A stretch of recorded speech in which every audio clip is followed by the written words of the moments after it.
consumption. I want to again thank our staff for the work on this, but I also wanted to note that the two commissioners that were very actively involved working with staff in this were Commissioners Title and Doyle. So I welcome their comments, but let's start with the General Counsel with an overview of the topic and the suggested changes. General Counsel. Excuse me. Thank you, Mr. Chair. Yes, as you mentioned, the next topic of discussion is social consumption. As with delivery, there's decisions to be made by the Commission in terms of the exclusivity period. Unlike delivery, there is a pilot program component.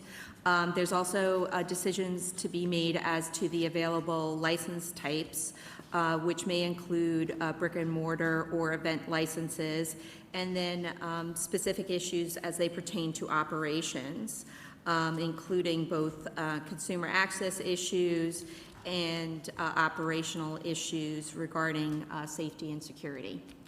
Thank you very much, General Counsel. Would Commissioner Doyle or Commissioner Title care to start us the conversation? Mr. Chairman, if I may. Commissioner Doyle. I have a few things as we go through the memo, but first and foremost, I'm going to formally propose, and I'm happy to put it in a motion, that we take event licenses and put that to the fall regulatory round, because there's still some operational and administrative details that need to be worked out before I'm comfortable putting it before the Commission for a vote. So I would recommend that we focus instead on either we're now calling it brick and mortar. I was almost going to say primary use. Brick and mortar social consumption stores today, and then put event licenses on for the fall so that we can get those things figured out. Okay, so, thank you. Before I ask for a motion on that, can I ask for other comments or questions on that? Commissioner Title? My only comment is that I defer to Commissioner Doyle on that. Okay, thank you. Any other comments? So you were suggesting a motion to defer to the fall for event licenses? Event licenses, Okay. yes. Would you care to make that motion, please? So moved. Can I second? Let the record show that the motion was made by Commissioner Doyle, seconded by Commissioner Flanagan. All in favor? Aye. Aye. All opposed? Nay. So let the record show that the vote was in favor of the motion by a vote of 3-2. Commissioners Doyle, Hoffman, and Flanagan in favor. Commissioners McBride and Title opposed. So the remainder of the conversation, therefore, should be on brick and mortar social consumption. Would either Commissioners Doyle or Title care to start off this part of the conversation? I can go through and note a few things, but first I should clarify that thank you for giving me credit, but I really wasn't involved in this till about a week or so ago. And Well, you're still involved. was Chairman and Commissioner Title working with the work group these past few months, so I can't take credit. Apart from some language issues, which I think can be worked out. For example, we're kind of going back and forth between brick and mortar and primary use establishment in spots, so we just need to land on a name. Well, we can delegate that to the exactly. General Counsel. There's a few things. I actually had a question. I saw that in the fee schedule and in some other places, marijuana transporter, third-party transporter was in there, and I just wasn't sure why, so I just wanted to ask that question.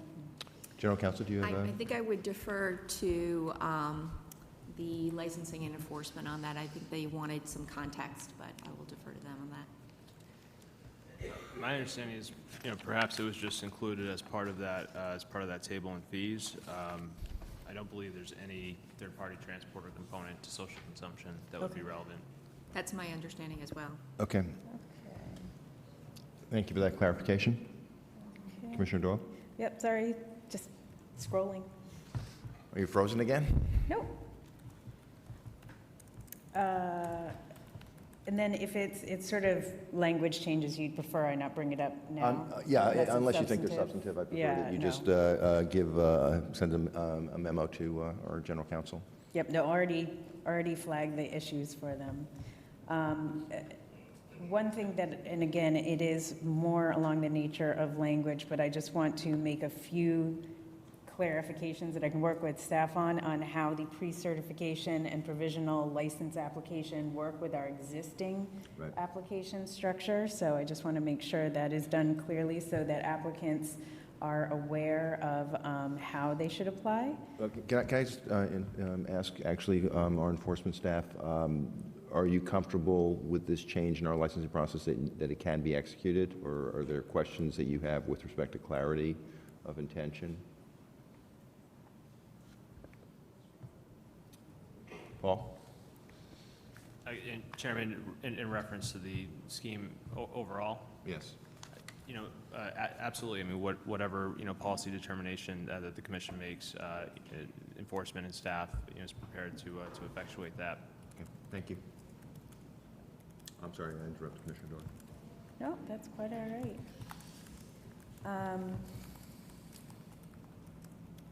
The other issues that I wanted to get to, sorry, just rolling down.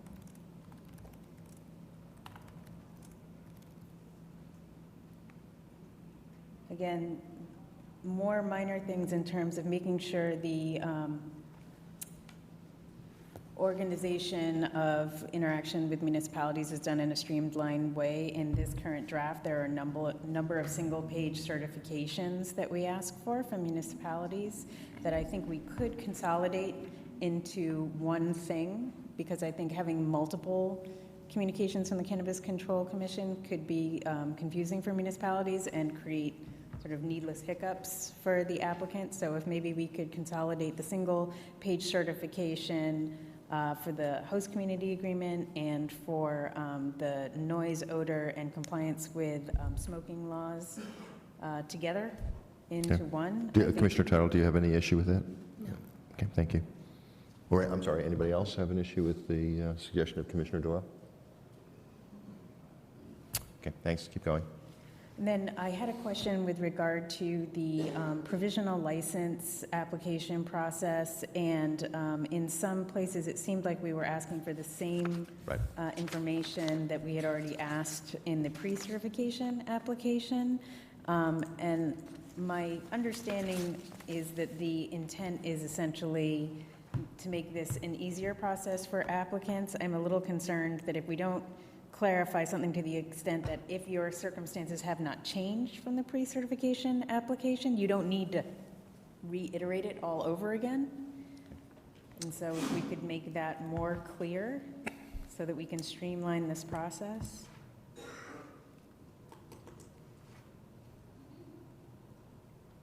Apologies, still scrolling. Pardon? I'm still scrolling, so I Okay. apologize for the gap in time. With regard to the responsible server training, I wanted to ask how that relates to our responsible vendor training provided in a different part of the regulations. Is this intended to be something separate, or is this part and parcel of the same thing? So the responsible server training would be a component of the responsible vendor training, but it, of course, would apply specifically to the social consumption establishment. Should we just call it responsible vendor training then? But it has some additional specific requirements in this setting versus where other categories of licenses. I'm not sure that there is anything that's different from the responsible vendor training that exists now. I thought that one of the things that was discussed in the working group to some extent, a great extent actually, was training people to recognize overconsumption, training people to help people find alternative means of transportation, explaining the delayed effect of edibles.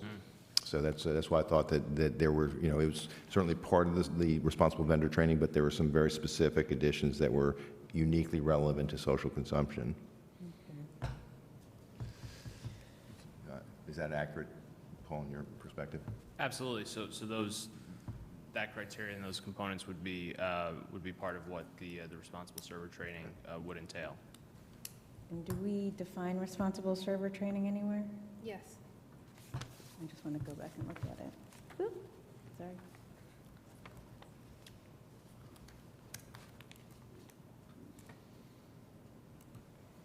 Commissioner Tuttle? I don't have any opinion as to whether it should be considered part of the responsible vendor training or something separate, as long as the elements that are in the definition are included. And I think the one that would probably be different from most other agents is the procedures to ensure that customers are not overserved. Yeah. Yeah, I think that's already in there, but that's fine. I mean, we can do it in addition to. More training is always good. And I just know, it looks like this is a different time requirement as well, right? Pardon? Yes, this Is would it be different time requirement? 3 hours, which was based on tips training. Okay. So, I mean, if we say something along the lines that this is just a unique variant of our responsible vendor program with the following conditions, would that I clarify think for the you? language is fine. I just Okay. wanted to clarify what it Great. was. Okay. Commissioner McBride? I just have an addition to the responsible server training. I'm sorry? I just have an addition to the definition of responsible server training Please. program. If we're talking about it now, that after procedures to ensure that customers are not overserved, that last phrase, some kind of language, and this probably needs to be wordsmithed, but procedures for ensuring the safety of patrons and the general public in the event of an impairment. So I guess what I'm talking about there is like in tips programs, right? Yep. For bartenders. We need to kind of make the connection between you have the ability to get a ride and we're providing, a transportation plan, and actually training folks on how to deal with a consumer who may be overserved and getting them into, this is what we're going to be doing. Can you just give me just a little Yep. bit of language on that, so I can just make sure my notes reflect what you just said? I would insert and procedures for ensuring the safety of patrons and the general public in the event of impairment, Okay, thank you. or some variation on that. I'm open to other thoughts. Okay, thank you. Commissioner Doyle, back to you. Yeah, just want to make sure I captured that. So one thing that I didn't see in here that I know I had discussed with the team was the issue of limiting the sale of edible marijuana products to prepackaged shelf-stable items. So I wanted to propose that addition. And then additionally, and this is my personal opinion, so if the other commissioners agree, I don't want there to be any kind of inference that a marijuana social consumption establishment is precluded from seeking other licenses to sell non-infused products as long as they are not alcohol or tobacco. So for example, if you wanted to have a business where you were selling edible marijuana products, but then also wanting to sell normal baked goods, that is not precluded by our regulations. I think that helps the business model be a little more sustainable as they're getting up and running. Obviously, we're going to have to make sure that they have procedures to differentiate between the different kinds of items. We don't want someone to think they're eating a normal baked good and then accidentally consuming something that's infused. But I wanted to make that a little more clear in the regulations so that there wasn't that differentiation of interpretation, and that it was clear to municipalities that if they are interested in licensing someone as a local retail food establishment, that they could do so, but then also to clearly state there that they are not permitted to sell alcohol or tobacco Yeah. products. Okay. Any comments or questions about that? Commissioner Tittle. I think that's a very good point, and I would suggest also that in our definition of primary use or brick and mortar, that we remove the requirement that a certain amount, 51% of the revenue must be from marijuana products. That was left over from when we were going to allow mixed use. Mixed use, right. So I think we should cut that, to Commissioner Doyle's point. Right. Yeah, I agree. Okay. Commissioner Doyle? Sorry, I have to get back to where I was, excuse me.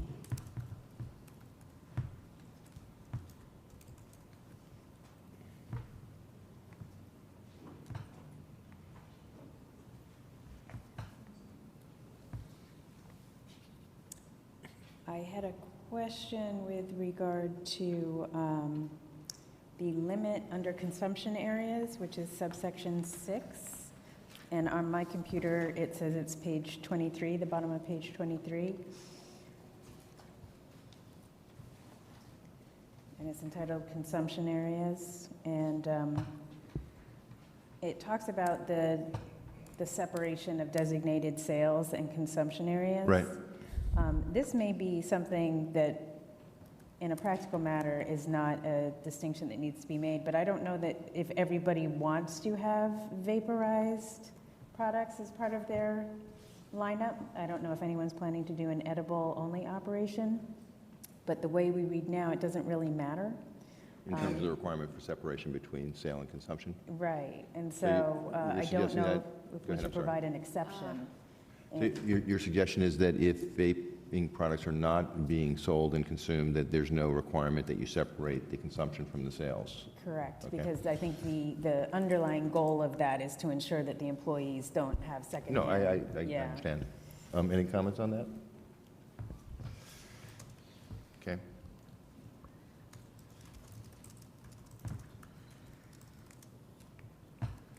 Keep going, Commissioner Doyle. I may be at the end.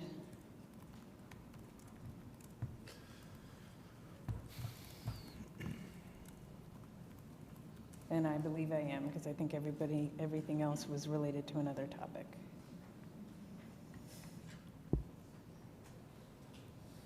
I think that's it. Okay, Mr. thank you very Chairman. much. Commissioner Title? I just have a few.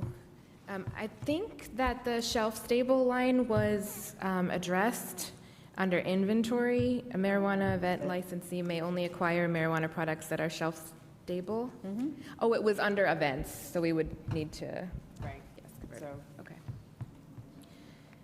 All right.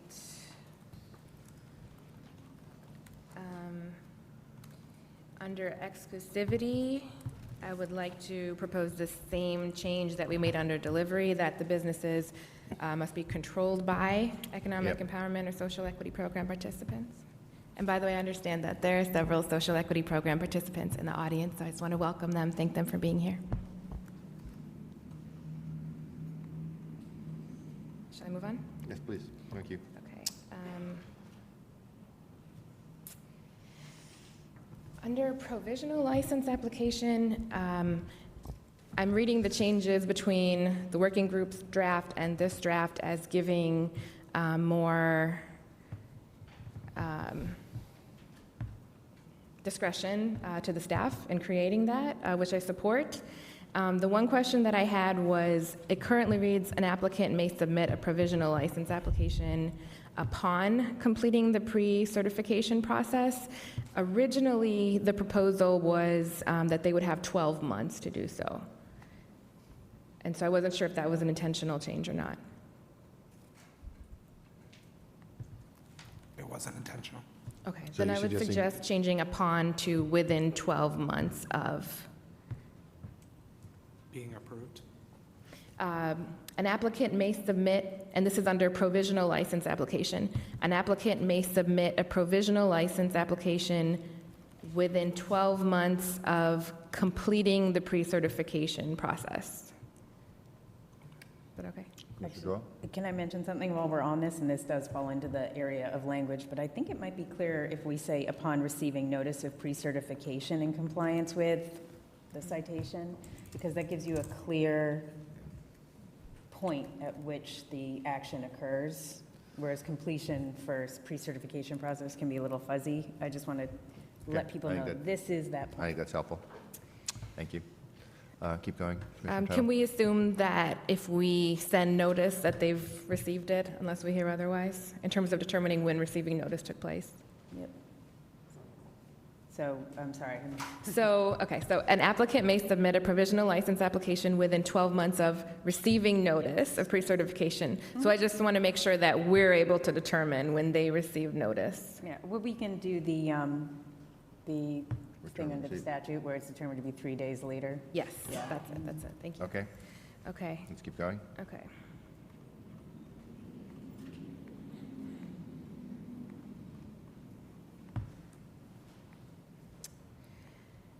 Okay, I have one last one.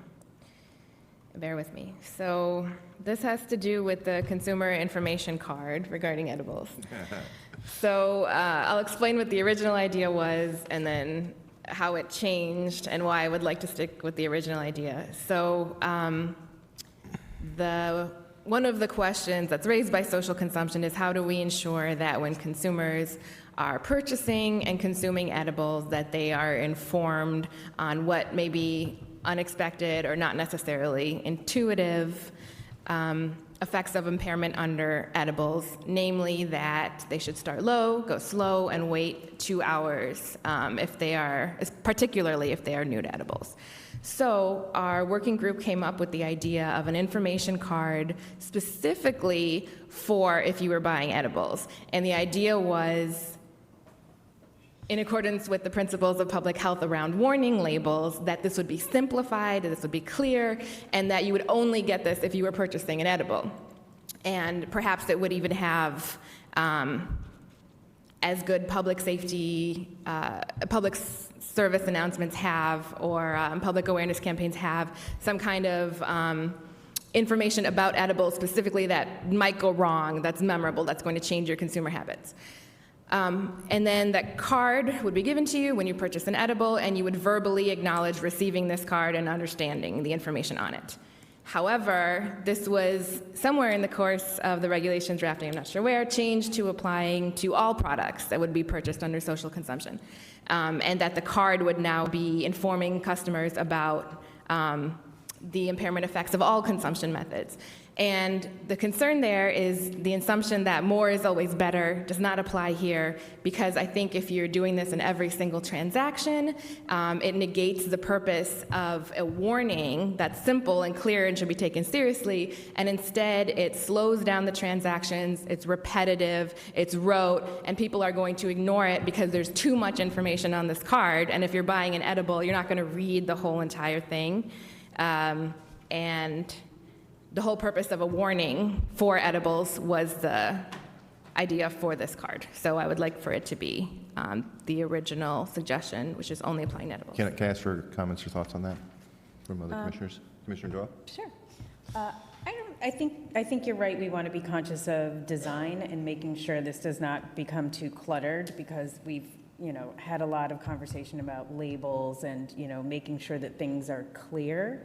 But I don't see a problem with having a card that has maybe one side edibles and the other side, other things with some simple, to the point information, because I think there are going to be some people who may never have done this before, and if we can provide them some information of, hey, this is not necessarily going to be the same as wine or beer or whatever, in a way that is helpful and to the point and not over-cluttered with information. I'm very sympathetic to your point on that. I think that is a great point.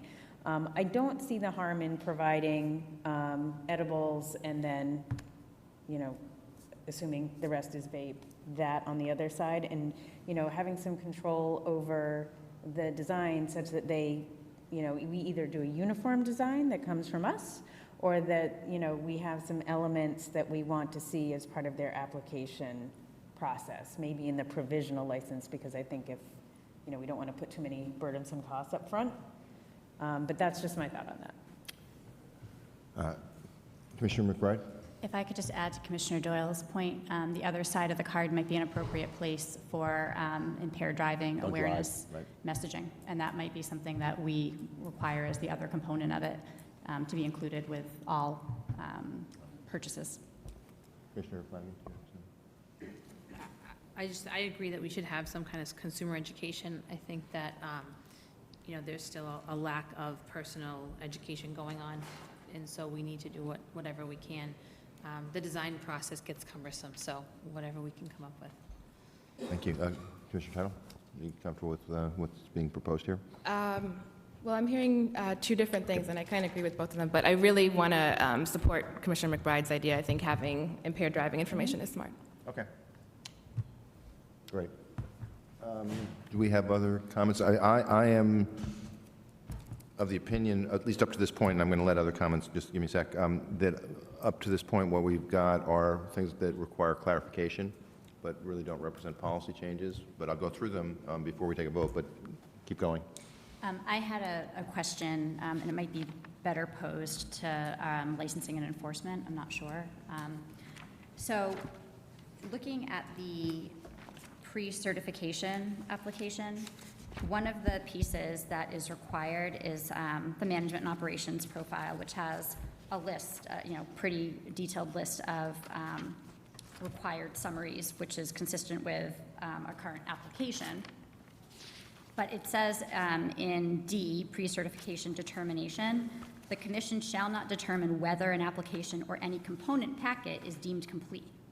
So we're not making a determination about completeness on at the pre-certification stage, which I understand.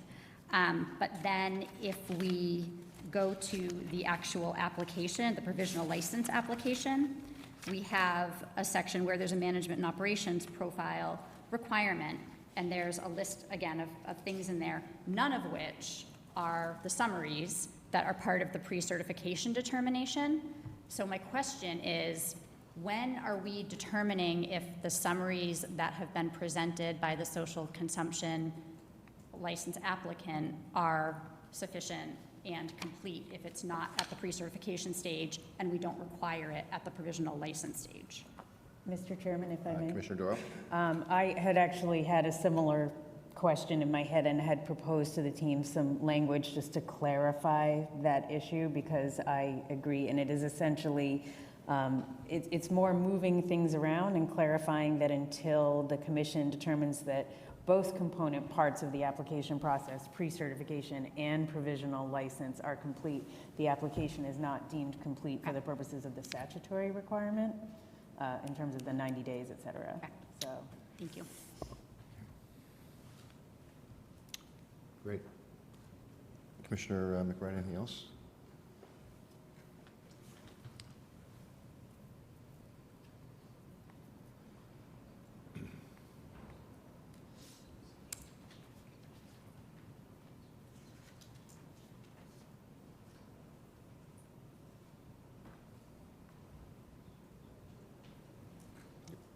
Go ahead, Commissioner McBride. With your microphone on, please. Thank you. Sorry, hold on one sec.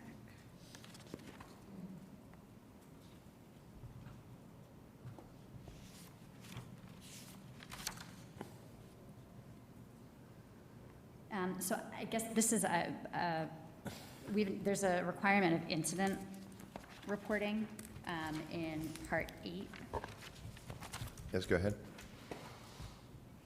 So the marijuana social consumption establishment shall provide notification during the following occasions. And then 1, any instance involving the consumption of tobacco, tobacco products, or alcohol on the premises. So this incident reporting requires that we be notified and also that law enforcement be notified. I just want to clarify that we're asking licensees to contact law enforcement if someone is smoking on the premises. You want to clarify whether that's Is that true, that we're asking them to contact the police if someone's smoking a cigarette on the? I mean, that is the way I read this. Whether we want to do that or not, I think is up for discussion. But I think that the way I read the language is that we are requiring licensees to do so. Okay. Paul? If I could just speak to that, it does point out something that's in the general operational requirements around incident reporting. Right now, that incident reporting section is located within the security requirements, but there's other types of incidents that the commission would seek disclosure of. And I think this is a good example of something that we would want notice of, but it's not a security issue, it's not a diversion issue, it's not something that affects public safety in that sense. So there may be some need to tweak that. So you're suggesting that we I modify suggest that that maybe we think about some language where the police don't have to be called if someone's smoking for a cigarette. those specific violations? Yeah. Okay. That makes sense to me, but I'd like to hear comments from others. Commissioner Tuttle? That's a really good catch. Any objections to that change? No. Great. Commissioner McBride, do you have other comments or suggestions? Is that a no? Do you have any other topics? Commissioner Flanagan, anything that you'd like to add? Okay. Do you have anything else, Commissioner Tuttle? I just have a general comment. Yes. I just want to acknowledge that in both delivery and social consumption, I think we've come up with good compromises between all of our 5 goals, and that it's a good start. I want to acknowledge that I think there's concerns about the feasibility of both of these types of business as they stand now, but that with the addition of event licenses and with the consideration of delivery licenses that are able to purchase wholesale, that these will be feasible businesses. So I just want to acknowledge that. Okay, thank you. Mr. Chairman, Commissioner Doyle? I apologize. I just caught one thing that I had forgotten to mention. Under subsection 9, subparagraph A, subsection 9 is prohibitions, and subsection A is a marijuana social consumption establishment shall not. And listed in here is allow the consumption of tobacco or tobacco products on the premises, and I Right. just want to add alcohol to that. Okay. I'm going to put that into the ministerial changes, since Yep. that was clearly our intent. I think so, but Anything else? Okay, let me summarize what I've got, make sure I haven't missed anything. And as I said, my assumption is that these are changes that we're aligned to as a group that we don't need to take individual votes on. But if anybody, as I read through them, feels otherwise, please do that. And then again, if I've missed anything. So these are all, in my opinion, clarification. So first is to just clarify what's required in terms of information for pre-certification versus provisional licensing, and make sure that what is required for provisional licensing is not redundant to what's already been submitted for provisional, or excuse me, for pre-certification. And then also put in the language about when the application is deemed complete, suggested by Commissioner McBride. Okay, so that's one thing. Two is clarify the overlap and the differences between responsible vendor training and responsible server training. I think we talked about that pretty extensively. Put in the language about prepackaged shelf-stable, which was in the event licensing, or the event licenses, but not in the brick-and-mortar licenses. The language suggested by Commissioner McBride added to the responsible server training, which is the process for ensuring public safety when intoxication has been identified.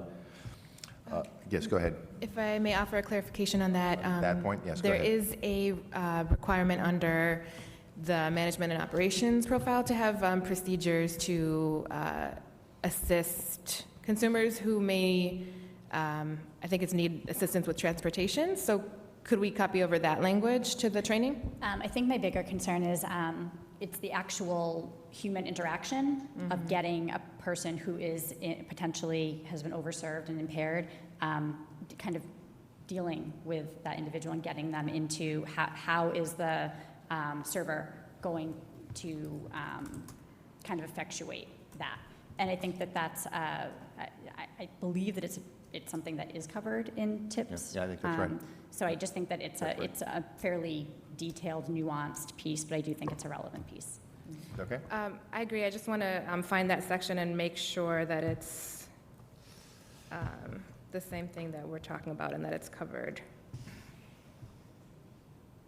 Just I so would it isn't also a add while concern you're later. looking that even though it's in the management and operations profile, we want to ensure that there's something in the operations portions of the regulations that covers that same Yeah.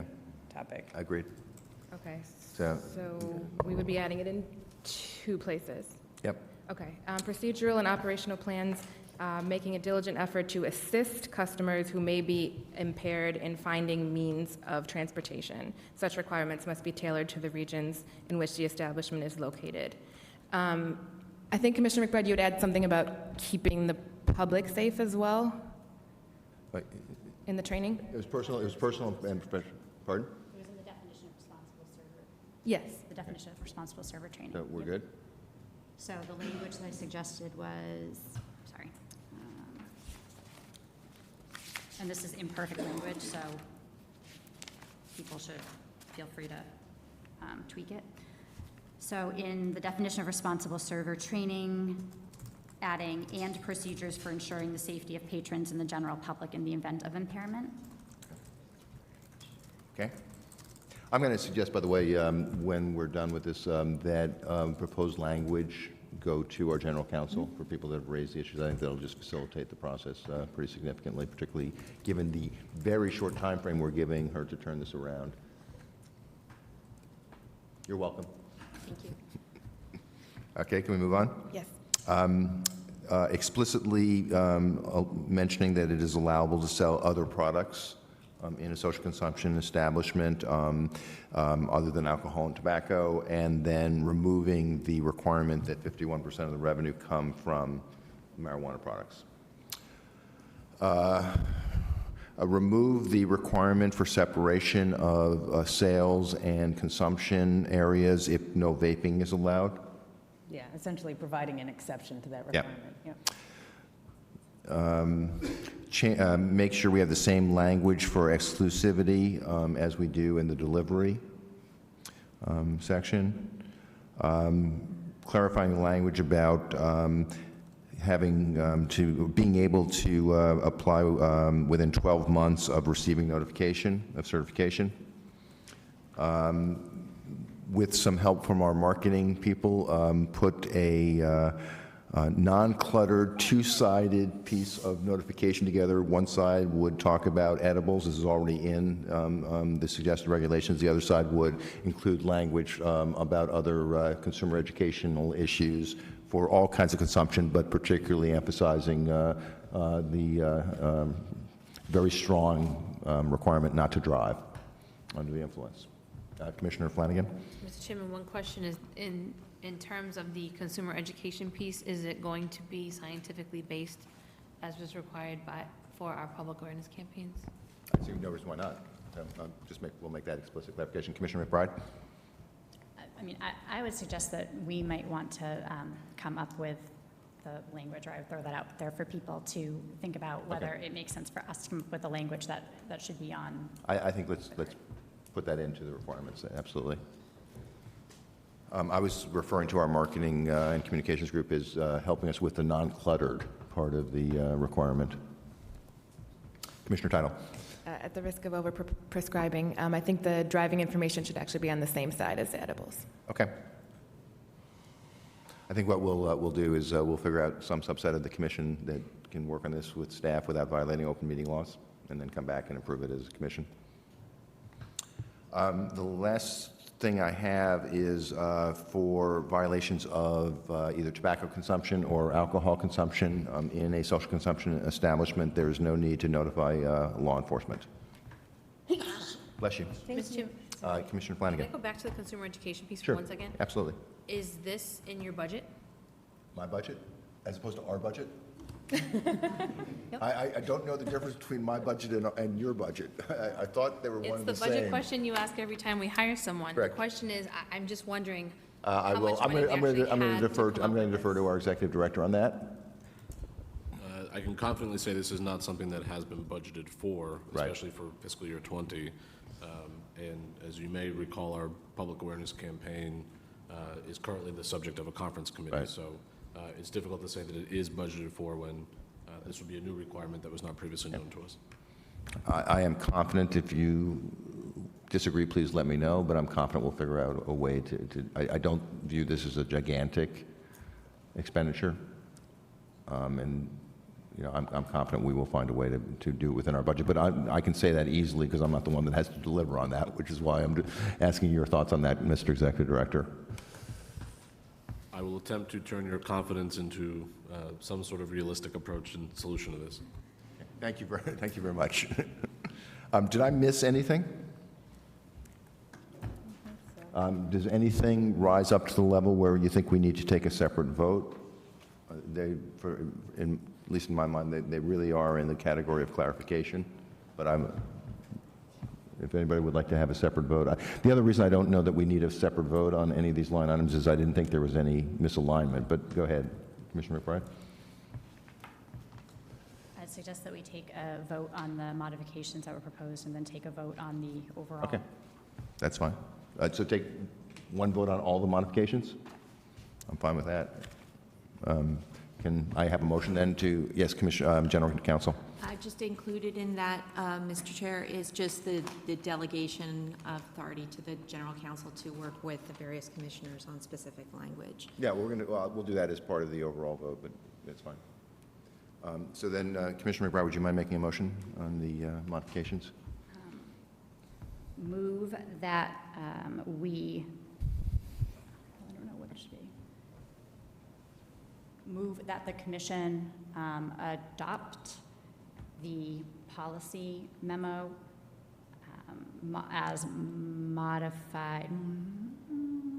Hold on a second. Sorry. Big pen. Commissioner Flanagan's helping me. No, she's our parliamentary Yeah. procedure expert, so. Move to adopt the modifications that the commission discussed. Okay. Thank you. Can I have a second? Second. Let the record show Commissioner McBride made the motion, seconded by Commissioner Doyle. All in favor? Aye. Let the record show the commission unanimously approved the motion. I would now like to ask for a motion to approve the staff memo on social consumption, subject to the modifications that were just approved, and subject, obviously, to editing and minor wording changes. Can I ask for that motion, please? So moved. Can I have a second, please? Second. Let the record show Commissioner Doyle made the motion to approve, seconded by Commissioner Tittle. All in favor? Aye. All opposed? Nay. Let the record show that the motion carried by a vote of 3 in favor. Commissioners Doyle, Tittle, and Hoffman voting in favor. Commissioners Flanagan and McBride voting nay. And again, just to be explicit, the motion is for the relevant part of the staff recommendation for brick and mortar social consumption and explicitly excludes event licensing. Okay. With the understanding that event licenses will be considered in the next round of With regulations. the understanding that event licenses will be considered in the next round, which has yet to be finalized in terms of timing, but yes, absolutely. Okay, it is 12:17. We have 2 topics that I think we can get through relatively quickly, but of course, there's no guarantees. So my suggestion would be let's keep going, but I'm more than welcome if the commissioners would like to take a lunch break. Can I just keep going? Keep going. Commissioner McBride? Keep going? Commissioner Flanagan? Yeah, keep going? Okay, let's keep going. So next is suitability. I don't know, General Counsel, who, if any, commissioners worked with staff on this? So thank you, Mr. Chair. I did have the opportunity to touch base with a number of commissioners on this Okay. issue. I just don't know who to refer questions to, if there are. I think that you could direct questions to myself in licensing and enforcement, especially Paul Payer, who had a significant role with Pauline Nguyen, who's is still with us, but is out on leave in terms of revising these. Did she have her? She's fine. Okay, good. It's what I feel comfortable saying in public. So, Okay, fine. But we appreciate her contribution and want to acknowledge it. Okay, thank you. As you mentioned, this next topic of discussion is the suitability review process.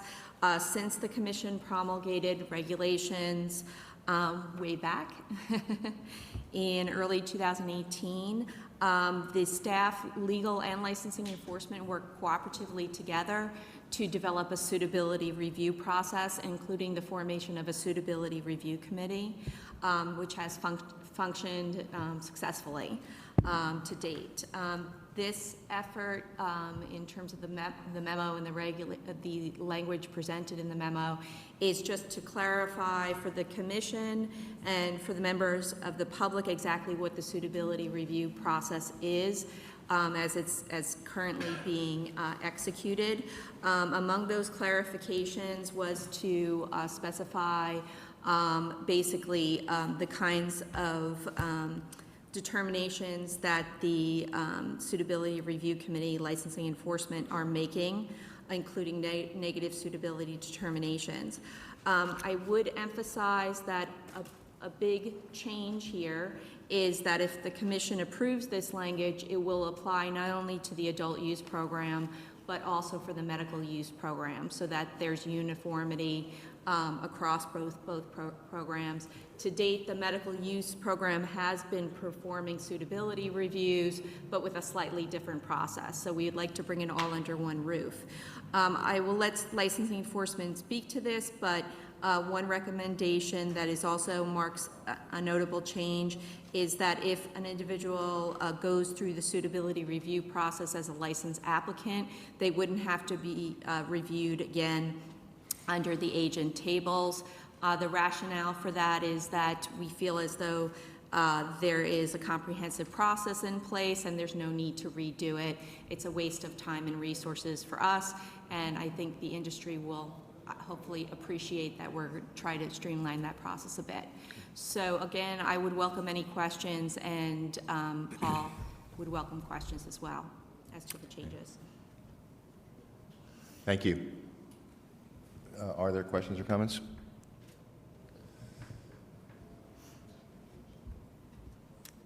Yes. Oh, I'm sorry, Commissioner. I was just sleepwalking for a few seconds there. Go ahead, Commissioner Tittle. Continuances without a finding are specifically not convictions. What was the basis, whomever, of counting them as convictions?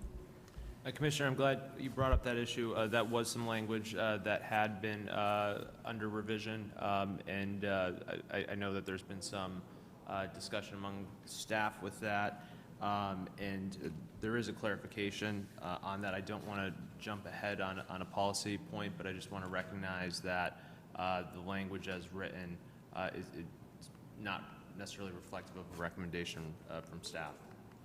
The intent of identifying that language is to clarify that offenses in the tables were not otherwise specified as a convictions, could include a quaff or an omission to sufficient facts, but not necessarily to wrap that into a conviction. Okay. Is there a recommendation from the staff? So language that has been circulated would define convictions as including both guilty pleas and pleas of nolo contendere, or I should back up. So it would define offenses as including both convictions being pleas, and separately, an offense also would include quaffs or omissions to sufficient facts, but exclude any other non-conviction.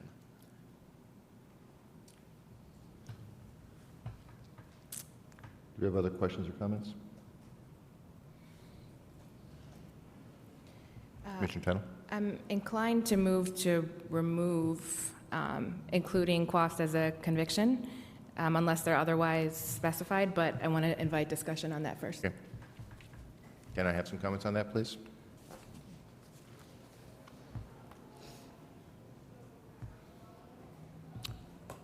Commissioner Groh? No, it's I'm sorry. not an area with which I'm familiar, so All right, I neither have I, to defer unfortunately. to the expertise of others. Commissioner McBride, Commissioner Flang, do you have a comment? Commissioner, or General Counsel, do you have a comment? I would suggest, Mr. Chair, that our Chief of Investigations and Enforcement is one of the best people to speak to that issue. Okay. Go ahead, yeah? Yeah, please speak more. Specific question that you just asked us, I just want to make sure. Well, I'll ask Commissioner Tao to repeat her, what she was thinking about making a motion around. This is not my area of expertise either, but I know enough to know that a quaff is not a conviction, and I'm not hearing a basis for why all quaffs should be considered convictions. Is there something that I'm missing? Well, the only area I could think of in terms where. Yeah, a little closer to the microphone, Oh, please. I apologize, sorry. Can you hear me now? I can hear you. Can you? I don't know if That's fine, yeah, thanks. I'm sorry. The only area where I know where quaffs have been, given considerations in terms of convictions, well, at least in terms of seriousness, is where, for instance, when you have OUIs, where there's a mandatory, in certain circumstances, a quaff, and as it relates to our regulatory scheme, it may be something that we might want to consider, notwithstanding on the criminal side. One would get if one was charged and then pled to sufficient facts to an OUI, would still have, pursuant to the statute, the quaff plus other demands on them by the court. While here, like for instance, if you're talking about delivery and someone having a particular type license, that might be something for suitability purpose we might want to consider, notwithstanding how it's treated on the criminal side. So that's one clear example for suitability purposes where a quaff will be treated, I don't want to say like a conviction, if you would, but obviously that someone has pled to sufficient facts that would warrant a quaff, which can always, as you know, I know Commissioner Tyler, you know, a quaff can always turn into a guilty plea if those conditions aren't met. So it is, even on the criminal side, a probationary period for which certain court conditions need to be met, but that's the basis for pleading to those sufficient facts. Thank you. I'm ready to make a motion. Yes, please, go ahead. Before I ask for a motion from Commissioner I just Townsend, want to be on clear this that this on this is- particular topic, do you have I just have comments? a further Yeah, comment. please. I want to be, this is for Table A, is that correct? The conversation is about Table A and the inclusion of quaff. No. This is, the part I'm referring to is under suitability standard for licensure, 2E, for purposes of determining suitability based on background checks. I'm sorry, may I also clarify, that language does appear under the agent standard for suitability as well. Thank you. 802, 2E. I'm sorry, can you give me that reference again? I see it in the table, but where are you referring to it in the text? Yeah, Mr. Chairman, it's at 801, 2E. Okay, got it. Yeah, Yep. thank you.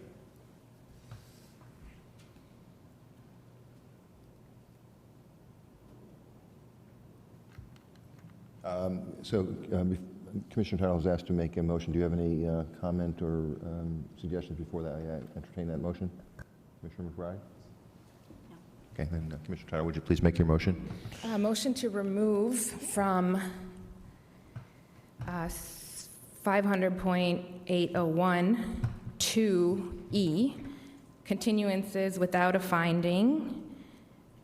So it would read, unless otherwise specified, a criminal condition, offense, or violation referenced in Table A shall include convictions, which include guilty pleas, pleas of nolo contendere, or other disposition constituting an admission to sufficient facts, but shall exclude non-conviction dispositions. My motion, I also move in this motion to add that a quaff for impaired driving would be counted as a conviction for an agent who would be operating a vehicle. I actually have a question, and of course, my laptop is frozen, so I can't refer to the text. But in the suitability tables somewhere, there is a specific reference to distributing a controlled substance to a minor that alludes to a conviction or a quaff, like expressly there. So that wouldn't be changed by your motion? That would be unaffected by this Okay, motion. just want to clarify that Yeah. point. Thank you. Can I get a second? I'm sorry, do you I'm have gonna a just question reiterate my clarification first? question. Go ahead. This is specific to Table A, because this is a reference to Table A. So it is not, right, unless otherwise specified a criminal condition. offense, or Referenced in violation Table A. referenced in I think that's exactly right. Yeah, okay. So that was my original, that was my Yep. first question, the Yep. answer is yes. Sorry, the language is elsewhere. But it says unless otherwise specified in Table A. I'm skipping over some things. Thank you for clarifying that, because I should have included the other language in my motion. So it's Okay. also under 500.802 2E. This is for agents? Mm-hmm. Yeah. Okay, would you mind doing that again, please? Yes, and thank you, Commissioner McBride, for raising that. So, So can you first remove, I guess, your previous motion? okay, well, I'm going to add to it. Okay, may I? fine, that's Okay. fine. So also removing from 500.802 2A, continuances without a finding. So reading that unless otherwise specified, a criminal condition, offense, or violation referenced in tables B to D shall include convictions, which include guilty pleas, pleas of no contendere, or other disposition constituting an admission to sufficient facts, but shall exclude non-conviction dispositions. I thought you added, And I'm- you added something. And I'm just going to Didn't you add something to the previous clause that you made a motion about? You added something after the clause as well. Yes, so across the board, for agents that would be operating a vehicle, quaff would count as a conviction. Okay, and then I think it's in a third place. Okay, it's also in 500.83, suitability standard for registration as a laboratory agent. Any discussion on that?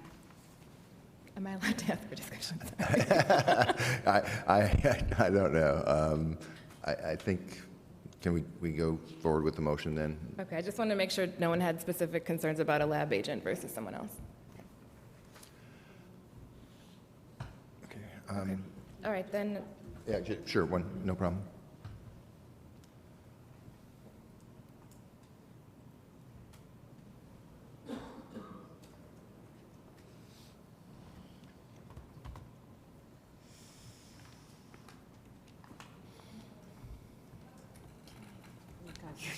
So sorry.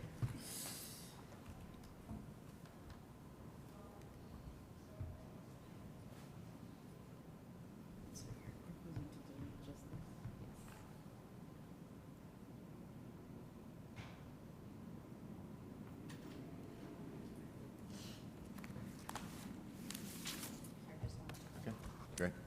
So I think we have a motion. I hope that, bless you, you okay? Apologies. Yep, totally fine. Between my notes, our recording device, and your notes, General Counsel, I think we can reconcile the motion, but can I have a second, please? Second. Okay, let the record show that Commissioner Tittle made the motion, seconded by Commissioner Doyle. All in favor? aye. All opposed? Nay. Let the record show that the motion was voted down by a vote of 1 in favor, Commissioner Tittle, 4 opposed, Commissioners Doyle, Hoffman, Flanagan, and McBride. Are there other motions before I ask for a motion to approve the staff recommendation on suitability? Commissioner Tittle? I have several other concerns, but because I don't have the criminal law background, I'm just going to vote no on the whole thing and then leave the discussion for public comment. Okay, that's fair. Thank you. I appreciate that. So then I would like, unless there are other comments, I would like to ask for a motion, please, to approve the staff recommendation on suitability to be embedded in the draft regulations that we will discuss and vote on Friday, or on Thursday. Thank you. Can I have a second, please? Second. I think Commissioner Flanagan won. So let the record show that Commissioner McBride made the motion to approve, seconded by Commissioner Flanagan. All in favor? Aye. All opposed? Nay. Let the record show that the motion was approved by the commission by a vote of 4 in favor, Commissioners Doyle, Hoffman, Flanagan, and McBride, with Commissioner Tittle voting nay. Thank you very much. We are left with one last item, which is removal of product. In this case, I'm reasonably certain that Commissioners Flanagan and McBride worked with staff on this, so I'll again ask the General Counsel to introduce the topic, but then also ask for some comments from Commissioners Flanagan and McBride. General Counsel? Thank you, Mr. Chair. Yes, as you mentioned, Commissioners McBride and Flanagan worked with Paul Payer and myself on drafting a removal of product section. This would be, there's a number of new enforcement tools that will be included in the regs. This is among them. The purpose of this particular regulatory section is to provide the Commission with a mechanism for addressing those products that are out on the market being sold by more than one licensee that create some sort of public health, safety, or welfare risk. In other words, it's a process by which the Commission might take action to remove that product from the marketplace. So with that, I'll turn the discussion over to the Commissioners. Thank you very much. Commissioners McBride or Flanagan, do you have any comments? Commissioner McBride? So Chapter 94G, Section 4A.5.31 requires that the regulations shall include requirements to establish a process allowing the Commission to order a prohibition on the sale of a marijuana product found especially appealing to persons under 21. That's what this is intended to do. Yep. Got it. Commissioner Flanagan? Commissioner Flanagan, no comments? Any other comments from Commissioner Doyle? I just have lots of questions in Okay. terms of how we're going to do this operationally, administratively, in terms of if we're going to remove a product, where are we going to put it? Do we want to ask, the enforcement staff obviously was involved in this process along with Commissioners Flanagan and McBride and our general counsel, so if you have comments on that question. Yes, so Commissioner, that was a question that we had discussed. One of the, right now as proposed, the product would be either quarantined or destroyed. There also was some discussion about what the sort of other resolutions could be in terms of selling down product if it's not a public safety issue. But I don't believe that it's envisioned that the commission would take ownership or seize the product and have it in its control. Have we given any, so if not that, what do we have any thoughts on that? Or do we need to clarify that? Go ahead. I'm just sort of baffled. I don't, so we're removing the product and putting it, I'm still not clear on where it's going. We are presumably removing it from the premises, if I am understanding this correctly. I think that the order for removal would be an order for removal from the shelves, and then whatever the subsequent action would be determined by enforcement. But if it were order of removal from the shelves and destruction, it's anticipated that it would be on the licensee to take that action, as we would require them to take any other, sort of action where there was an order to destroy something. Yeah. So if the language gets changed from removal of product to removal from shelves and subsequent disposition, does that work? I don't think we need that. I don't want to tie hands unnecessarily. I'm just failing to discern the difference between the existing quarantine provision. I'm failing to see the difference between the existing quarantine provisions and removal. And so that's where I'm struggling, because I understood it if it was removing from the premises. That is very different from quarantine. But then I have the other questions of, okay, if we remove it from the premises because we are concerned that the applicant should not have access to it, where's it going to go? And so that's what I was looking for clarification on. Where are we putting it? How are we getting, are we renting a space? Are we working with another agency to store it, like a local police department in their evidence locker? How are we doing this? So I think there's two pieces to that question. And I don't know if licensing and enforcement wants to talk about quarantine and how quarantine works. How does a quarantine order work? So a quarantine order, if there was an immediate risk to public health, safety, or welfare, the commission would have authority to issue a quarantine, and that product would have to be removed from the shelf. I think the difference with the product removal process is that it's envisioning this is a permanent action against a type of product that may not be confined to one establishment and may have a sort of permanence. So unlike a quarantine of a product that was deemed to have perhaps some product contaminants, and testing revealed that had to be set aside until testing results can be confirmed. The product removal action would be looking at maybe there's a defect in a type of product as a whole in its design that requires it to be removed from the market. I think I understand that correctly, if that's the intent of the provision.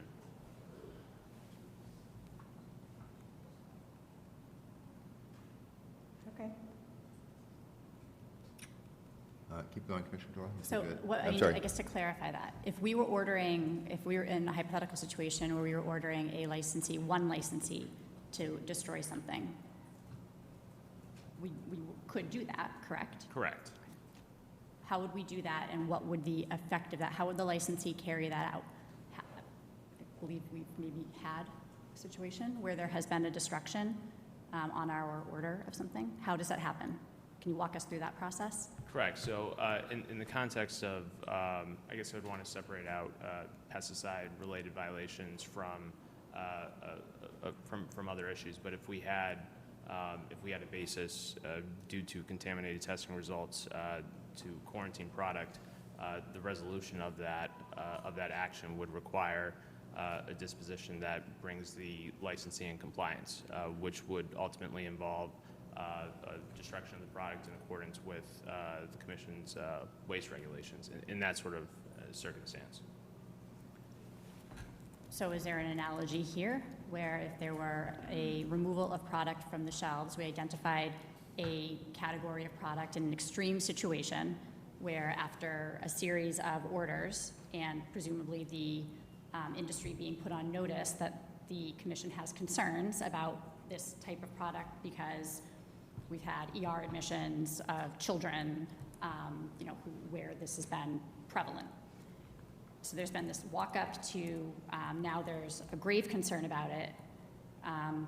Again, an extreme situation where the process here took place and the Commission ordered the removal of product from the shelves. So in other words, no licensee that we license is now able to sell this product, take it off of your shelves. Mm-hmm. Is it foreseeable and is it feasible for licensees to be ordered to destroy that product in the same way that they would be ordered to destroy a product if there were an issue with pesticides, the similar process?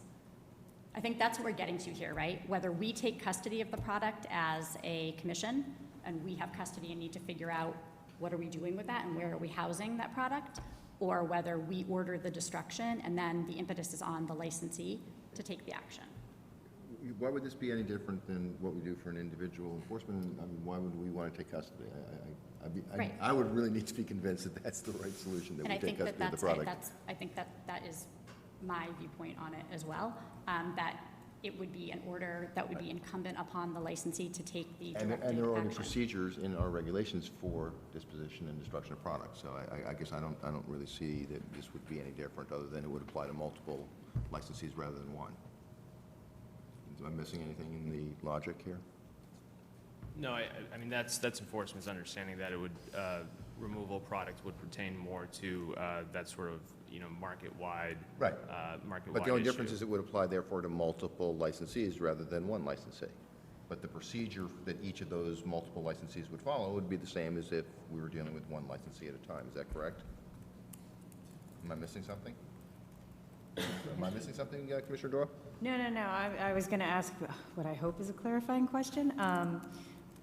Is this perhaps a way to sort of, because we have product recalls already, right, in the statute and the regulations, is this a way to provide a spelled out procedure for affecting product recalls? Or have I completely missed I think I'm going to defer. Can you ask that question of Commissioner Frye? Sure. Or Commissioner Flanagan? We already have product recall in the regulations and the statute. Is this a way to hone the methodology and procedures perhaps associated with such a thing?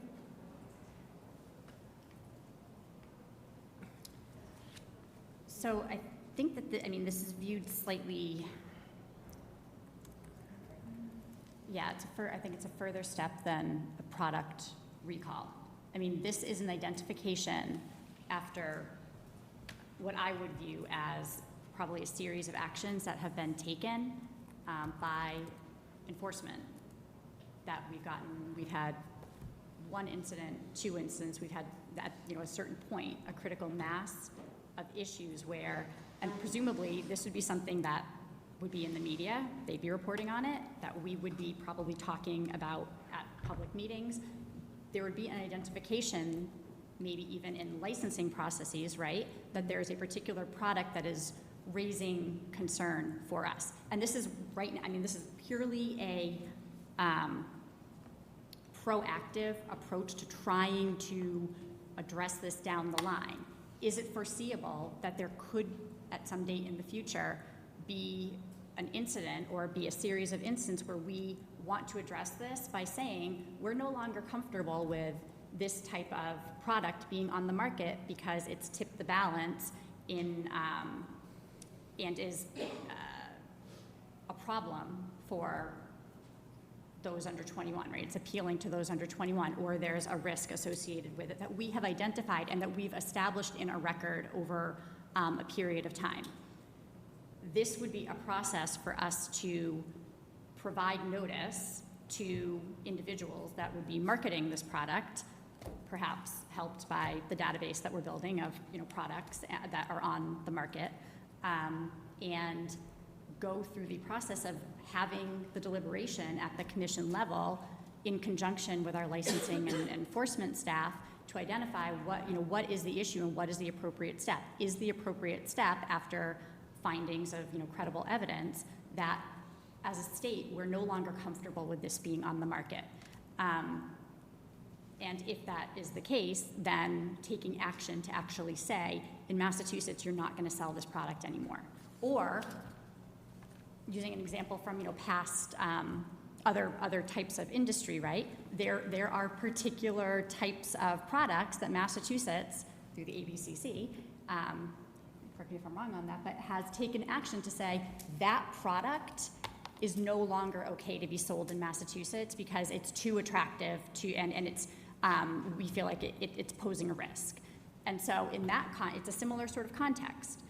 We, as the entity that's allowing products onto the market, taking steps to say, this has kind of tipped the balance and we're no longer comfortable with this line of product being on the market anymore. We want to take action to take it off the market and prohibit it, not as a matter of quarantine and not as a matter of limitation of sales, but on the extreme end of that, after, again, having built a case for why we need to take that action.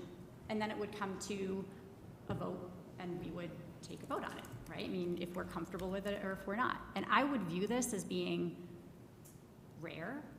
I would view this as being something that would be certainly an action that we wouldn't take without there being a lot of evidence built up in favor of it.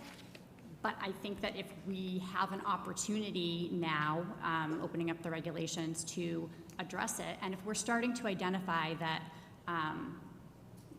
we have questions about products and sort of what the products are that are going to be coming on the market and whether things are attractive to minors, we should take the opportunity to put this in place as a safeguard and an action that we can take only, after really deliberating on it and establishing a basis to move forward with it. Okay, thank you. Any other Commissioner Title? Although I have a number of clarifications, I fully support this idea and I see the need for it because when I read it, I pictured it's not a quarantine, it's not a recall, it's not pesticides, but it's a case where there's some evidence that it's causing a problem. So when I read it, I was picturing when we first approved cake pops and all of us had a initial concern about it. Right. And so if tomorrow, we find out there's been a number of emergency room visits associated with the cake pop, that this is the discussion that we would have.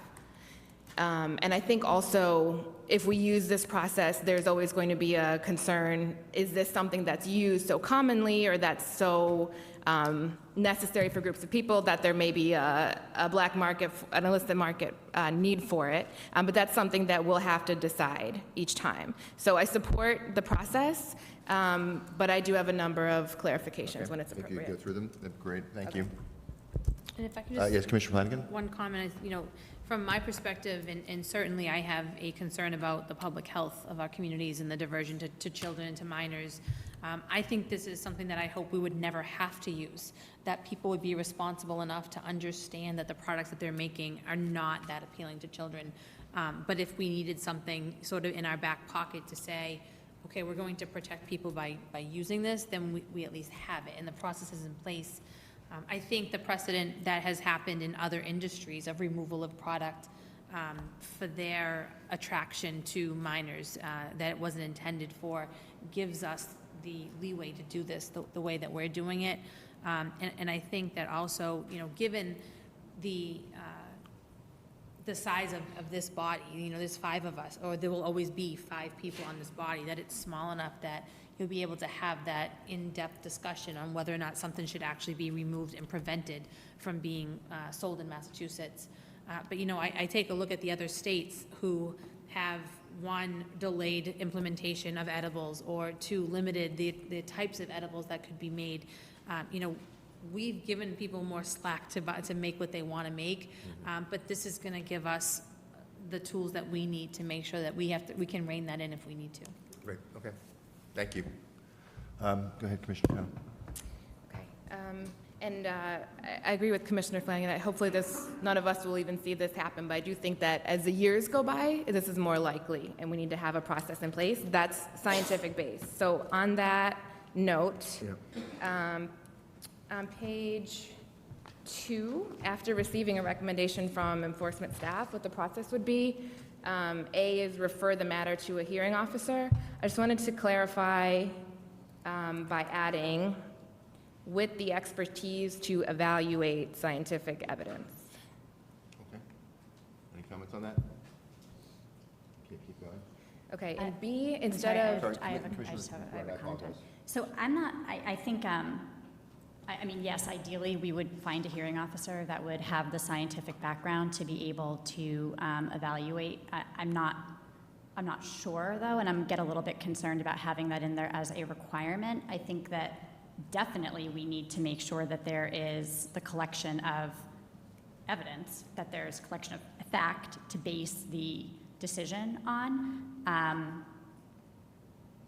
I just am a little bit concerned about putting in a requirement that they have a specific scientific background, if that's what the suggestion is. so I'm open to different wording, but I didn't say scientific expertise for that reason. I said, actually, Councilor Bailey had suggested making that change, not scientific expertise, but with the expertise to evaluate scientific evidence. Okay, I'm sorry. Thank you. Keep going. And then in the next one, instead of if there is credible and reliable evidence of a substantial risk, changing it to if credible and reliable evidence has been evaluated and found to meet the standard of a substantial risk, just to ensure that a standard is being used. Yeah, thank you, Commissioner Flanagan. If credible and reliable evidence has been evaluated and found to meet the standard of a substantial risk to the public health, safety, or welfare, if one has not yet been issued, order the quarantine or removal of product or prohibition on sales of a product pending consideration by a hearing officer. Okay. Any questions or comments on that?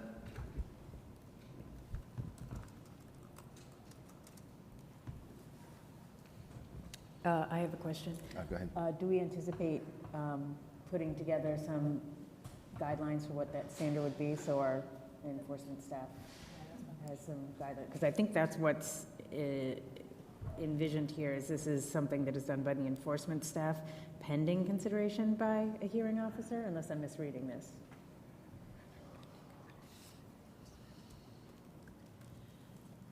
Actually, I could use clarification on that pending consideration by a hearing officer part. If I may, so it simply would suggest that pending a final resolution on the product removal action, the commission would be able to take an action to quarantine or any other existing authority that it has to protect the public health, safety, welfare. So it should incorporate that existing standard for quarantine. Okay, I still think then that the language would work because it would be referring to the existing standard. Yeah, if we have one, then great. Okay. Okay. Keep going. In the previous section, specific brand of product under the categories, subject to an agreement, including but not limited to a franchise, partnership, product licensing, et cetera. I just wanted to remove a franchise for reasons unrelated to this section. I just did not want to implicitly endorse the idea of a franchise. Do you want me to explain that more? No, I think I got it. I'm not sure that I'm going to debate it, though.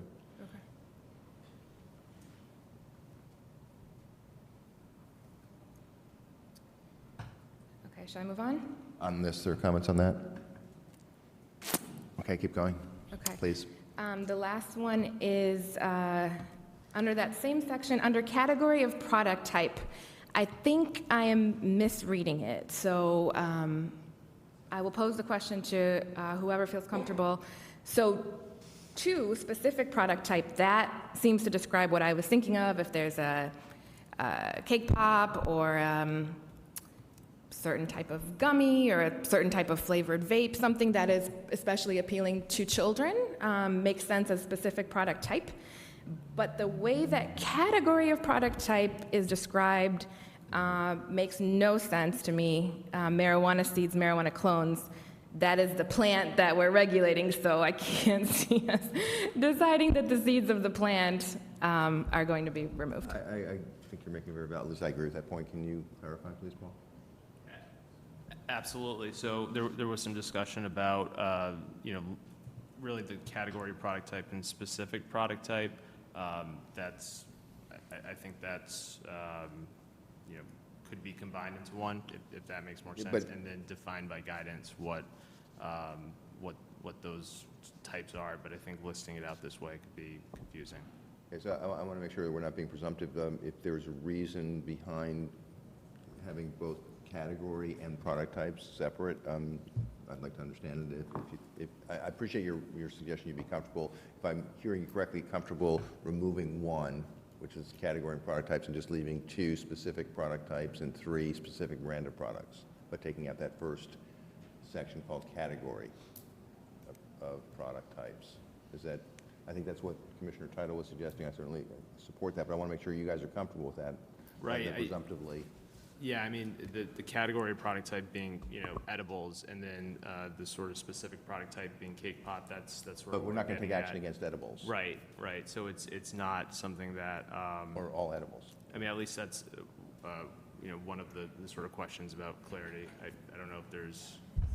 I think that- Commissioner McBride, go ahead. I think that, to Commissioner Title's point, I think that striking out marijuana seeds and marijuana clones, I'm sorry, I say think, that I again? think that to Commissioner Title's point, striking out the words marijuana seeds and marijuana clones makes sense. I don't I'm actually, envision us- go ahead, I'm sorry. I don't envision us taking action that's going to take that off of the market. But I do think that maintaining the category of product type as a possible action being taken against, I think has to remain in there, because it's sort of it's building tiers, right, of what the seriousness of the concern is. And this would be the absolute extreme outermost end of the spectrum. But if we had developed evidence and if there was a record that supported it, then I think that it's feasible that we or a commission, in the future might say, this is Ban this is a concern. edibles? I think that Hypothetically, I understand. I think that we need to be prepared for there to be some level of discussion on that. And that not including that in here would, if we know that it's a possibility, not including it in here, hamstrings a future commission. So I would suggest that it remain in here, and that it would be an extreme circumstance where there would be an entire category that would be prohibited. But I don't think that it makes sense for us to, because we're concerned about possible blowback today from people that might have concerns today I'm not about it, concerned about that we that. not contemplate that it could be a possibility at some point in the future. So you're proposing, Commissioner McBride, in response to Commissioner Title's suggestion, that you take out of B1 marijuana seeds, marijuana clones, but otherwise leave it intact? Yes. Commissioner Title, what are your thoughts? I think we could come up with something that we are all comfortable with, but I'm not comfortable with the rest of the list.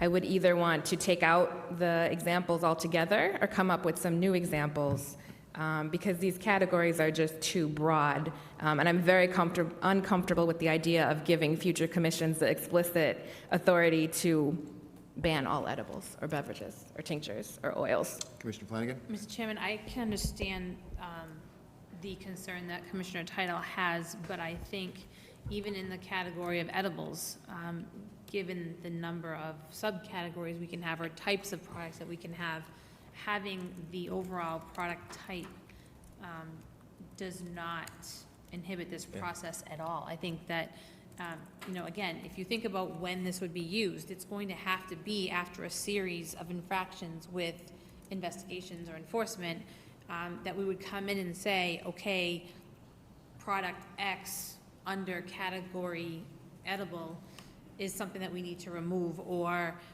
something with beverages, because again, we're new in this industry. There are products that are going to be created that have not even been proposed yet.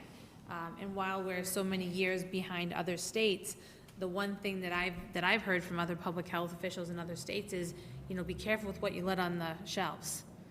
There is an attraction to certain people under 21, and so I don't think having the product types in there, you can rename it if you want, category types or what have you, but I really think that if you take them out, it does a disservice to the process. Mr. Chairman? Yes, Commissioner Doyle? I think actually it also, speaking in favor of leaving it, it would end up being a distinction without a difference, because you could basically effectively do the same thing more laboriously if you kept on, if you kept, the other two product types. So regardless, a future commission is going to be able to do the thing that Commissioner Title is concerned about. It'd just be annoying for them. So they would still have the power. All this does is essentially distill it to categories rather than specific products that would then have to be listed, potentially in the hundreds. So I do think it's highly unlikely this trigger ever gets pulled, but. Commissioner? Even if we're assuming that a future commission does have the authority to do this, that doesn't mean that it's okay for us to explicitly put it in this section, because we're taking a section that to me is very rational, and there's a need for it, and now putting in this loophole where you could use what's explicitly written here to now just unpass this law and decide, okay, tomorrow we're not allowing edibles, beverages, products, appointments, let's just go back to, let's just unpass the legalization law. Like, it's ridiculous, it doesn't make any sense, and there's no foreseeable situation in which a product type like an edible or a beverage that's been used for thousands of years would suddenly need to be removed under this process. Mr. Chairman? Yes, Commissioner Doyle? I just think the preceding language acts as a safeguard against that, because the commissioners of the future would not be able to do it without presenting credible and reliable evidence. So it wouldn't, I don't think it could be something done willy-nilly in a political effort to undo legalization. I think they'd have to demonstrate that there was a purpose for doing it, presumably public health, or something similar. So I don't know that the language as it is provides the opportunity for that kind of abuse. I think there are safeguards in there to make this a limited window. Mr. Chairman? Yes, Commissioner Flanagan? I think given the fact that we have an enabling statute that oversees the entire commission, that, the unraveling of legalization is not going to happen, and I mean, personally, I don't think, short of another ballot question, that that's ever going to happen. So this is just allowing us to take one more level of public health protection for our communities who have legalization in their communities, and say, if we find something to go awry, or if we have a product that we feel is completely unhealthy in terms of marketing or whatever, we can use this. I don't see how we take it to the extreme, or any commission's going to take it to the extreme, given all the protections and all the safeguards that are put in place to our regulations. Commissioner Title? Our commission would never do that, would never abuse this process or abuse the scientific evaluation of data that we're writing into it. But to assume that any future commission would be very blind to the last 100 or more years. Commissioner McBride, I'm going to... We're in a circumstance where we can't possibly foresee what developments are going to happen in this space in the next several years and decades. By our own acknowledgement and that of the people that we interact with commonly, this is a multi-billion-dollar industry that is driven to develop products. It's driven to develop products that people want, and it's driven in many ways to push the envelope, and that's what happens with development of any product, right? That you're pushing the envelope. We don't know what is going to happen in terms of categories of products. We don't know what is going to develop, and we don't know what could be coming down the pike. So to look something in the face, say we don't know what's going to happen, but to understand that there may be possible risks associated that we can't identify now because we don't know what that product is going to be. If we have the opportunity, I think we should take the opportunity to put this in there as a safeguard, understanding that we're building we're kind of building the bumpers around it to put a process into place that requires a very high standard of evidence, requires deliberation, requires a lot of interaction, and it wouldn't be a unilateral decision made by any one hearing officer or executive director, commissioner. It would be a process. Why would we not put this into place so that we have it on record that if there needs to be an extreme action taken, that we have the ability to take that extreme action, plan for the rainy day, and then hope that it doesn't rain. And hope that we're doing our job as a commission and that future commissions are doing their job to make sure that as products are developed and as questions are raised, we're asking the right question about, is this appealing? Is there a risk here? What is the associated problems that could be attendant to this particular category of product? Okay, I'm going to let this go for a little while longer, but I'm feeling we're not going to get to resolution, and we might need to put this to a vote, but let's keep going for a little bit. Commissioner Tittle? So we're in agreement about what you just described, which is that we don't know what specific products are now going to be added, and we can't foresee that, and that's exactly why we need this process. But the examples that are listed here are not new products. That's not what we just talked about. These are products that have broad categories of products that have been used in different cultures for thousands of years. And the process that we're putting in place is a safeguard, but it's not a safeguard that would prevent a commission from finding a hearing officer, finding subject matter experts, finding whatever they needed to say, for example, beverages. There were 5 incidents where a person overconsumed because of a beverage, so now we're going to ban all beverages. Surely that's not what you envisioned when you wrote this section.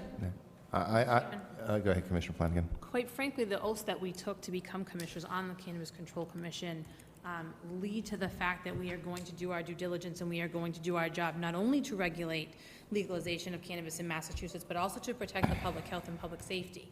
Given the fact that it says any other product identified by the commissioner or his delegee, we have that ability later on to come down with any other product. The fact that people don't agree on this being in the memo, which is going to turn around and be in regulation, is fine. I don't think the process is cumbersome. I think the intent to use the process is what the concern is. And the fact of the matter is that if we have one more layer of protection for public health, then I think we should be able to have that tool in our toolbox to use that. Categories versus product types, talking about edibles versus beverages versus topicals, we have these conversations every time that we talk about regulations. The reality is that we have people who are in business who are looking to make money off of the people who live in the Commonwealth of Massachusetts. And whether we like it or not, regulation is here and it's legalized. We need to make sure that we have tools in our toolbox to get to the point of removal if we need to do it. I go back to what I said before, the hope is that we never have to do this. But the reality is, how many months in, we're already finding people for mislabeling.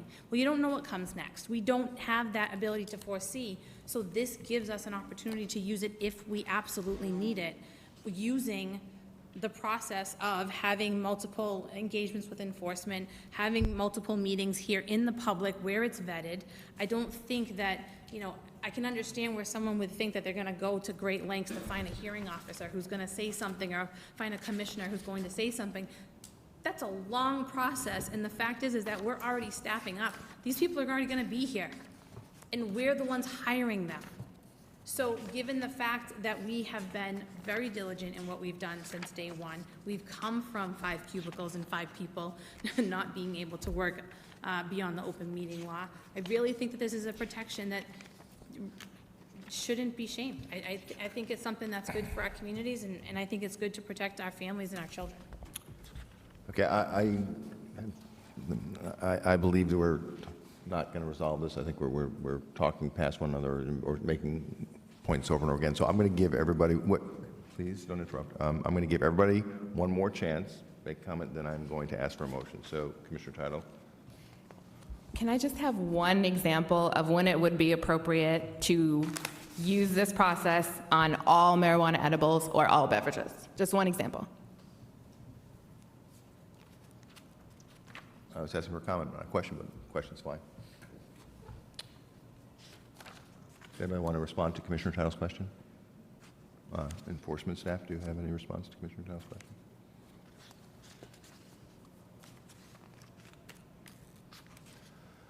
Okay. I still would like to go with the procedure. Go ahead. Yeah, go ahead, Commissioner McBride.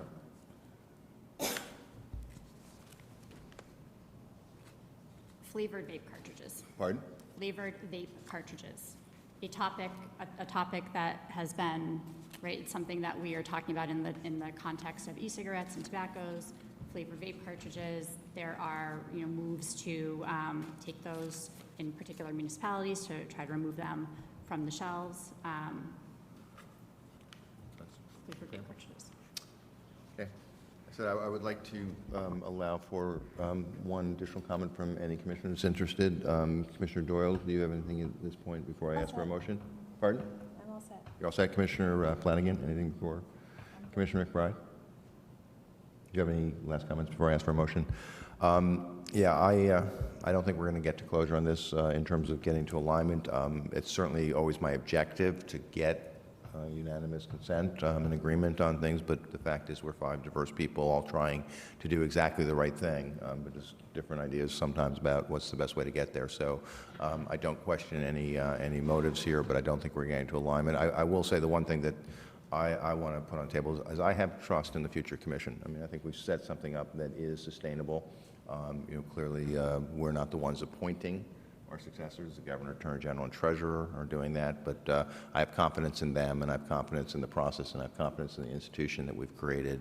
So I spend a lot of nights staying awake worrying about a lot of things. The future of our commission, I don't, including that. So that being said, I would like to ask for a motion and I'll let you, Commissioner Title, help me a little bit with this, either to strike this section or to take out all references to products. Which motion would you like to make, or a third motion if you'd like?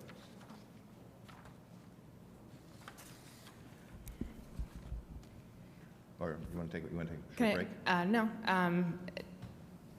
Before I make the motion, a flavored vape cartridge would be a specific type of product within a category of products. It would be a flavored vape cartridge within vape cartridges. Motion to remove the language category of product types, a type of product including but not limited to marijuana seeds, marijuana clones, marijuana edibles, beverages, topical products, ointments, oils, tinctures, oral dosage forms, or any other product identified by the commission or its delegate. Let's take out that entire section. Yes. Okay, thank you. Can I have a second for that motion, please? Second. All in favor? Aye. Aye. All opposed? Nay. Nay. Okay, let the record show that the commission voted down the motion by a vote of 3, or 2 in favor, Commissioners Title and Hoffman. Opposed were Commissioners Doyle, Flanagan, and McBride. another motion? Yes, please. Motion to remove marijuana seeds and marijuana clones. Yeah, thank you. Can I have a second for that? Second. Let the record show that Commissioner Tuttle made the motion, seconded by Commissioner Doyle. All in favor? Aye. All opposed? Let the record show the commission approved the motion by a vote of 4 in favor. Commissioners Doyle, Tuttle, Hoffman, and McBride voting in favor. Commissioner Flanagan voting nay. The other changes that were proposed, I believe, can go without vote. The 3 that I have, and just again, if I've missed anything, please let me know. But one is the change to the language around a hearing officer with relevant expertise, as articulated by Commissioner Tuttle. Second, the language around our existing standards and credible evidence that those standards have been violated. Again, I'm going to ask if it passes that Commissioner Tuttle gives some proposed language to our general counsel. And then the third was removing the word franchise. Did I miss anything? Is there an opinion of anybody on the commission that any of those require a vote, a separate vote? Commissioner Tuttle? Could we have one vote for the modifications and one for the section? I'm sorry? Could we have one vote for the modifications and one for the section, please? Sure, just like we did last time. So would you like to make that motion? I move to implement the modifications just described. Thank you. Can I have a second? Second. Let the record show Commissioner Tuttle made the motion to, and it was seconded by Commissioner Doyle. All in favor? Aye. Aye. Aye. All opposed? Okay, well, this is unanimous. Okay. Let the record show the commission unanimously approved the modifications that were suggested. And with those modifications, can I have a motion to approve the staff recommendation on removal of product in the recommended language with those modifications? Can I have a second, please? Let the record show Commissioner Flanagan made the motion to approve, seconded by Commissioner McBride. All in favor? Aye. All opposed? Nay. Let the record show that the recommendation of the staff was approved with the modifications by a vote of 4 in favor. Commissioners Doyle, Hoffman, Flanagan, McBride, with Commissioner Tuttle voting nay. Okay.